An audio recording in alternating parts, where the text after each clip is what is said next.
at least it's not for want of trying. So you intend to collect your TPV. I went there, not intended. The lady we saw on the news yesterday who said she will get her voter's card and she will vote. No matter how they try to frustrate her, she is going to get it and she's going to vote. And that is where the commotion to be part of this decision making. They want to make it. Which is very different from elections past. Exactly. Yes, yes. In fact, the watershed scenario here is that we're coming to a situation where Nigerians are gradually getting to the point of self-correcting. You are asking about the leadership. We had a window of that opportunity in 1983, but somehow it didn't follow through.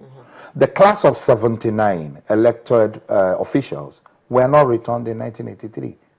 About 65% of them weren't re-elected, which means for some reason society in their wisdom have self-corrected.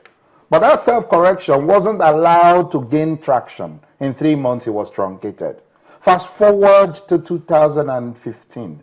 We're also in the circumstance of a watershed scenario. Are we going to now move back, or are we going to regurgitate our past? Now, the credibility of that exercise is why every single youth wants to say, I don't want to know what happened. Now, I want to start the story of my being a Nigerian. And I need to point this out. It's incredible that if all of us here live outside Nigeria, what makes us Nigerians? What makes us Nigerians is our international passport. But you and I will not use our international passport to get a voter's card. So basically, in Nigeria, our international passport is useless. I don't know why. I think to just say 1 second. I mean, now the awareness is there. In the past, we have 17, 20 different political parties. But this year, which is very credible, we have 2 major political parties that Nigeria could actually ally themselves into.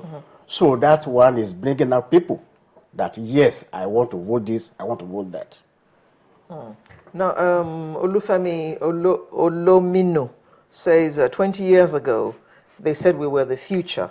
When is that future coming? We'd better design it ourselves. Yep. Obviously, Olufemi is a young person. Onwaha David says people are focusing on the north. I don't see that being a problem. The South will be the problem. I don't know what you think. Do you agree with that? Well, based on that, we have 2 areas of problem in this country, the South and the North. And the South have been working on these militants and stuff like that are given amnesty. Maybe that's what encouraged the people in the Boko Haram to say, well, they want amnesty too. So there are 2 areas. These South control the wealth of this country, this oil wealth. And the North has said, well, this leadership is for us now. We have to have it. So we have 2 areas. I don't think that the North right now, with this present perception, because we realize that Nigeria is a combination of 6 geopolitical zones of different nations. And if 6 geopolitical zones, at least our current understanding as of now, if these 6 geopolitical zones agree that they will have to stay together, then fairness demands that power should be, every of those zones should be allowed to test at least power of leadership.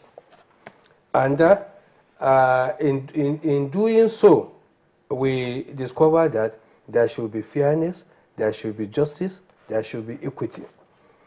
In our meeting, we realized that even if it is a northern candidate that wins election, there will still be people who will go to, some northerners will still go to court. And even if it is a southerner that wins election, some southerners will still go to court and say, no, these results are rigged or this. So the issue now is that our major problem now is that our politicians have infiltrated into religious leaders that the country has now been so polarized into religious, kind of religious people who now say, look, if you have to vote for this man because he's of your religion, you have to vote for this man because he's your religion. That is one of the very terrible aspects as of now that is trying to divide Nigeria and to divide our politics. And until we are prepared to come out of it, and we work seriously to see how we can change that trend, I think it's a dangerous thing. It is good that you are working towards that. The monolithic North is no longer there. We are not, yes. It's no longer there. The time that everybody will go to Joshua, one person from the North has been divided. So we have polarized North. So I'm glad you are trying to bring everybody together, that if anybody from this religion should win, or that one from religion should win, we should just come together as one. Okay. Cyril Simeon, Nigerian youth et al. Have been given a voice and freedom of speech, but they still lack direction. Yep. Exactly what I said. That's what he said. Exactly what I said. You see, there's something that bothers me, and that's, I like to listen to my brother here and many other people from his area, because if we can focus on the North, maybe we'll get the answers to Nigerian problems, honestly. While our Southern youths are busy fighting on Twitter and Facebook and all of that, these guys are with knives and daggers, and they tell you, say this, and then if you don't say it, it's intimidation. Yes. Look at that orientation. And these are future leaders. It's a problem. We must focus there. We must send a lot of educating should be done in that area. I'm so happy about what they have started. And I pray that they will grow beyond listening to some big man or the other, because the culture does not allow for the creation of big institutions. The culture is about creating big men. And Nigeria will never grow with big men. That is the truth. And we need, you people have a lot of work to do. We are proud of you. Please keep it up. We must hear more from you. Now, we've got to go now. We've run out of time, so we need to take your last word. The Electorate is watching this program.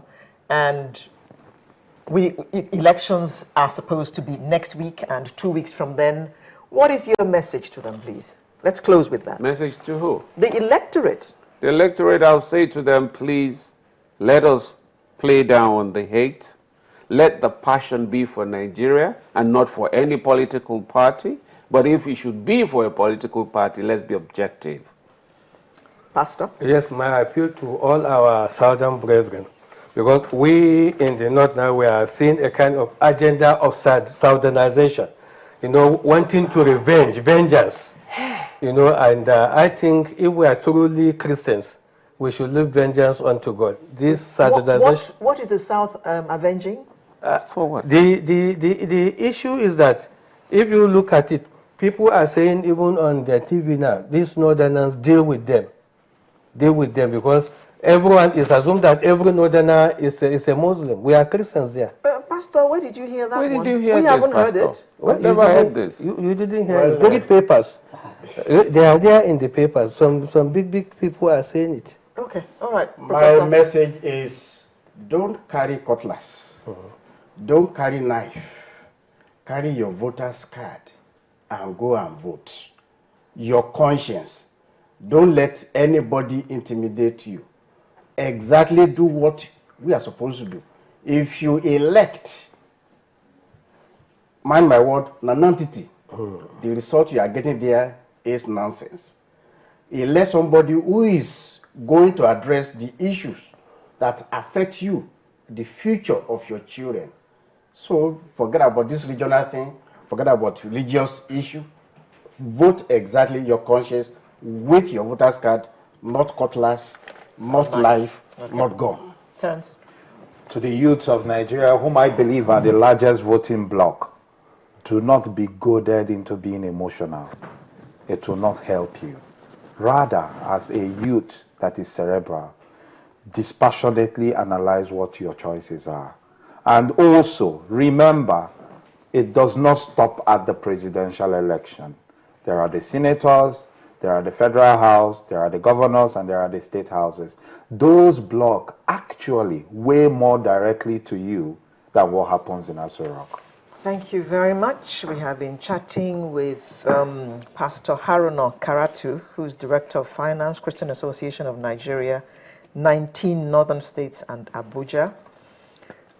Mr. Oscar Owundiwe, a legal practitioner and a social commentator, both on my left. Okay. And on my right, Professor Femi Ajayi, Professor, Department of Political Science, Babcock University.